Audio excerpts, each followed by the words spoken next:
नमस्कार, सुप्रभात. मी मनश्री पाठक. बातमीपत्रात स्वागत. बातमीपत्रात वेगवेगळ्या क्षेत्रातल्या टॉप 9 घडामोडींचा आढावा घेणार आहोत. सुरुवातीला बघूया टॉप 9 राजकीय बातम्या.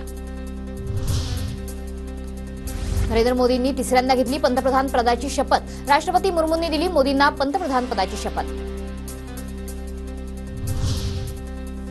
केंद्रीय मंत्रिमंडळात राज्यातील 6 खासदारांना मंत्रिपद. भाजपकडून गडकरी, पियुष गोयल, रक्षा खडसे, मोहोळ यांना मंत्रिपद, तर शिंदे गटाकडून प्रतापराव जाधवांना संधी.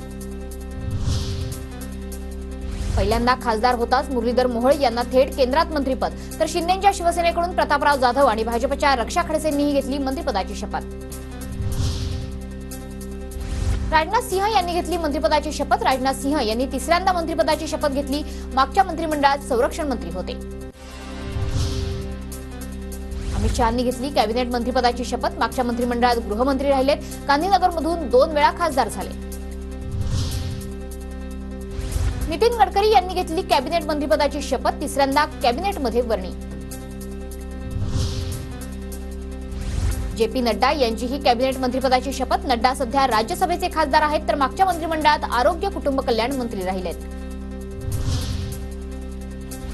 पियुष गोयल यांनी दुसऱ्यांदा घेतली आहे मंत्रिपदाची शपथ. गोयल उत्तर मुंबईतून खासदार आहेत, तर 2019 ते 24 मध्ये रेल्वे, वाणिज्य, उद्योग मंत्री हा पदभार सांभाळला.